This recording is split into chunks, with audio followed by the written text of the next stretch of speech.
All right, so let's talk about Harry and Meghan. One source told the Daily Mail today the $100 million deal has been an expensive failure for Netflix. However, they want to dress it up. First of all, are you hearing what I'm hearing, which is that this was never $100 million? All right, let's unpack this whole Harry and Meghan Netflix mess. Because, wow, what a tangled web this has become. The headlines have been screaming that their $100 million deal with Netflix has been a colossal failure. And to be fair, even that number might be exaggerated. The real story seems to be less about money and more about two people who've managed to burn every bridge they cross, from Hollywood to Buckingham Palace, and are now trying to cling to whatever's left of their brand. That is such an exaggerated number. Mhm. And I mean, I'm tired of like repeating it because I've heard a million times over that that is such a high, unrealistic number, the original deal. Yes, agreed. And I think if you look at the way any deal is structured in media, be it a book deal, what used to be advances for albums, etc., you are paid in a structured way. No company is going to write a flat check for $100 million without seeing the work, right? Without seeing what you do. So maybe the first installment is a 10 to $20 million check, and that check goes to the entire production of any given series, whether it's, the Harry and Meghan docu-series, whether it's Polo, whatever. If you do not, podcasts, same way. You get paid based on what you put out. Are people watching? Are they listening? Can you attract advertisers? Can you get revenue that way? Can you monetize other? There is no way Netflix cut these two losers a check for $100 million and said, go show us your genius. Yeah. We know you've got it in you. Who doesn't love watching you two win, win, win all day long? Tom Brady said something great about Caitlin Clark, the WNBA player. He said, we love watching greatness over here. And it's like, it's what greats say about other greats. You love to watch people work hard and win. Yeah. And it's not the case with these two. Oh my gosh, that's the truth. So let's talk about Page Six's piece yesterday. We know that this is a first look deal, which basically just means first dibs. Netflix just wants to be the first people they approach when she has another idea like Pearl, which another woman accused her of stealing. I mean, Netflix inevitably canceled it before it even went into production, but lately a woman But wasn't that also, Kinsey, a story about a little girl who was a stand-in for Meghan who was just effing awesome? Yes, 100%. Yes, it was. She like co-developed it with Elton John's husband, and another woman is like, look, I actually have a child named Pearl, meeting all these old feminists of the past in my book series. So it wouldn't have gone anywhere anyway. But we've heard their ideas. We've heard, shooting the what with Donald Trump. Really, Harry? After you've spent years insulting him, you think this man's going to give you the time of day? There's a McDonald's that he'd rather spend his time at. Okay. And then it says, this Netflix source says it's not much about their new deal financially. It's no risk for Netflix, but saves them both reputationally. That's pretty obvious, don't you think, that this is just Netflix not wanting to have egg on their faces? And yeah, I think that this is an expensive experiment when it comes to Netflix trying to pivot into some sort of QVC world. That first look deal, I'm going to guess, is worth $0. $0. $0 that make you holla, Meghan Markle. Right? It reminds me, though, what you just said about Harry, his brainstorm, his brilliant idea to do a podcast in which he sat down with famous men, because in his mind, these are all just celebrities, such as Vladimir Putin, to discuss Vladimir's daddy issues and why that has turned him into a tyrannical despot who is currently, I guess, working out said daddy issues by bombing the shit out of Ukraine.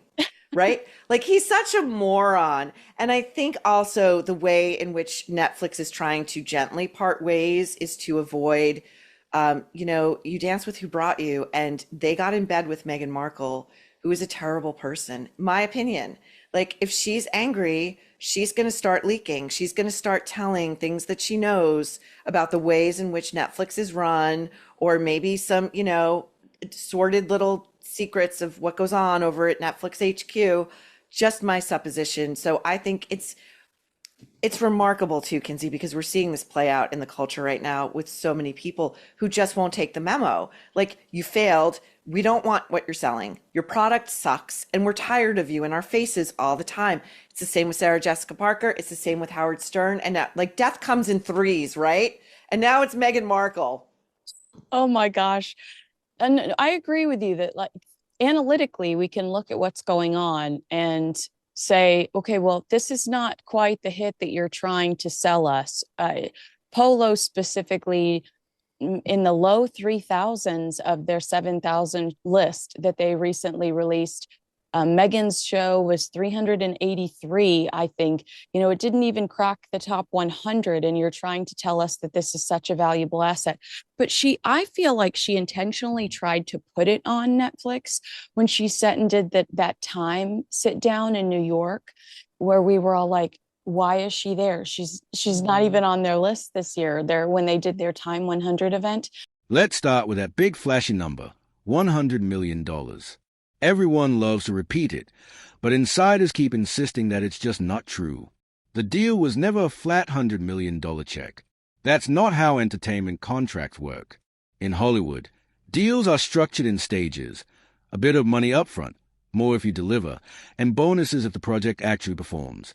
No one, certainly not Netflix, would just hand over a massive lump sum to two unproven producers based on vibes and royal gossip. And she is telling the story of how this has all come to fruition. And I'm sorry that I'm forgetting the CEO's name, or the woman in charge of content's name, who's very important. But Meghan says, I sent her some jam just to be friendly. And that woman from Netflix calls her up and is like, you should do this. This is your brand. And Netflix is who leads her into the direction of this TV show. And they want to create these products around her. And she thrusts all of this on them. So it's almost as if it does fail, it's not my fault. Classic Meghan, pointing the finger at somebody else. It's not my fault because this was all on them. But in Tom Bower's Revenge, he tells us she's been shopping a lifestyle show since well before Prince Harry. Mm-hmm. Mm-hmm. And it's also, like, I think that's kind of why she was with the chef in Canada, because he gave her cred in that space. Mm-hmm. Mm-hmm. Yes, and I think too the notion that she's going to successfully sell to us, that she's at her core, she's a passive person who likes to take orders. Yeah. Because if that had been the case, we would have been seeing a very happy, humble working royal doing her duty and not throwing grenades on her way out the door, making the final days of Prince Philip and Her Late Majesty the Queen of England a total misery, and accusing people of racism and such. And this is why I just think it's akin to Blake Lively. I don't know what other media entity or executive would partner up with her. Yeah. Because it's more trouble than it's worth, and she's going to leave her stink cloud and her veiled threats hanging all over the place like dirty laundry on her way out the door. That's a very good point. Now I've been like just chomping at the bit to talk to you about With Love, Meghan holiday celebration. It's coming in December, featuring holiday wonder with warmth, tradition, and a generous dose of joy with friends and family. Now, this is a woman who doesn't talk to her father, doesn't talk to her. I mean, she's going to court next month with her half-sister Samantha. Her half-sister Samantha is suing her for defamation. Her husband's family, because she never refers to him as Harry, the Duke of Sussex, it's always my husband, is not talking to his family because they don't trust him. So how are we supposed to believe that this is an expert on how to celebrate the holidays with your family? Again, I feel like we've whacked her upside the head low these many years. Meghan, that's not your brand. No one is looking to you for how to invite people into a warm, happy home and make them feel great about themselves. I am Sussex now, Mindy Kaling. Get it straight. I cannot wait to watch this special. I cannot wait. My gosh, it's going to be my body's going to reject it. I can already feel that my body's going to reject it. I have a very big issue with this because, and I'm not saying that it's my personal feeling that Catherine, the Princess of Wales, has kind of adopted this holiday because every year she does this really Mm, sweet Christmas special. It's a Christmas choir special. And in the mhm. UK, we all wait to see the photos of her entire family arriving at the church in their adorable little Christmas colors. Obviously, Princess Charlotte matches her, but Pippa and her mom usually match her too. Sometimes Zara will show up, and they all just look so united as a family. And there are celebrities that show up and sing Christmas carols, and it's just so peaceful and enchanting. And last year, it felt so good after we'd had such a difficult year with Catherine's cancer. And so it feels to me like this is Meghan trying to steal something else from Catherine. Am I being too sensitive? I don't think so. I think this is a great observation and one I really want to dig into a little bit. Correct me if I'm wrong, but doesn't Catherine's event always take place in the evening? Like it's dark. And there's something very, you don't normally see the royals do events at night like that. It may be a glittering gala or a movie premiere like a Tom Cruise, but other than that, we see them typically in the daylight. And there's something very cozy and inviting at Christmas time to see the royals together, coming into a beautiful church as against a black backdrop, and it's really wonderful. And I do think that Meghan, riven with jealousy as she is, and resentment and just anger, seething anger, that she will never ever be the Princess of Wales in title and in the personhood that is Catherine, who has really earned her place. Catherine went through hell when she was dating William, and she was, poised to become the next woman to marry into that family. And she grinned and bared it and got through it. And Meghan just lacks an iota of grace. Even their brand has become synonymous with failure. The Archewell Foundation has faced scrutiny over mismanagement. The Sabol charity saga was another PR nightmare, complete with accusations and finger-pointing. And through it all, Harry and Meghan keep blaming everyone but themselves. Of humility. She has no sense of humor, like a true, in my opinion, malignant narcissist. Zero sense of humor. I also think there's something icky about the fact that this Catherine concert is all about unity and bringing the country together. And let's stop for a moment and let's just be grateful, and let's think about the past and the future. Where Meghan's like, I've got a Christmas special because guess what? I have some limited edition Christmas items that are going to be available on asever.com, because we do know that this is all in partnership with some seasonal product she's going to drop. Isn't it just kind of commercialized and gross? If you're doing like a holiday special, right? A holiday special that one has to subscribe to a streaming service to see, don't you want to get like some real fun guest stars, right? Who, Kinsey, would agree to guest star on Meghan's, like, this is a real thought exercise. Elton John. It's my understanding. I mean, I think I've seen Elton John with Queen Camilla recently, so it would surprise me to see Elton John step up and do something with her for Netflix. Maybe he would. Brene Brown, I think is her name, was also on that Christmas special. These motivational, I need to sell a new book every 3 months types of Hmm. people are shameless. Brene Brown would be there with bells on, Mel Robbins with bells on. Like I can see some of these motivational type people that, pump books out religiously. I can see them showing up because honestly, they've got a new book to sell. But I think you're right.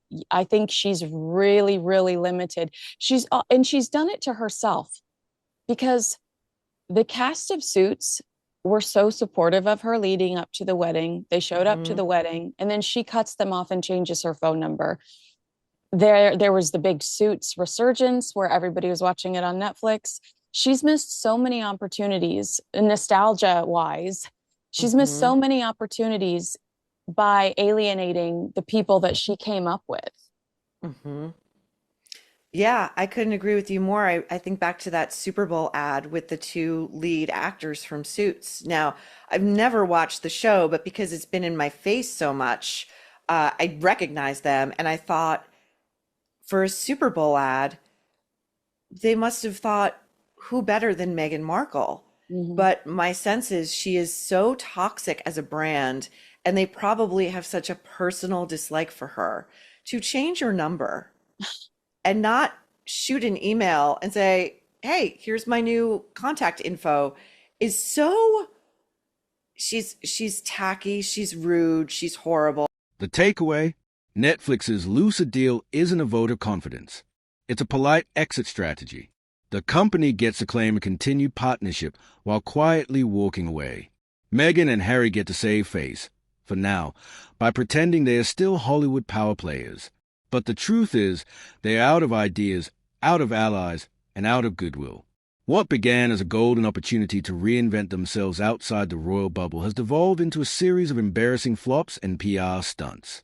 At this point, Meghan's holiday special will probably draw viewers the same way a car crash does, out of morbid curiosity. And Harry's latest documentary? It'll likely fade into obscurity like all the rest. Because in the end, no amount of glossy PR can hide what become obvious to everyone. Netflix didn't sign a creative powerhouse. They signed a royal headache. And now, they're just trying to clean up the mess.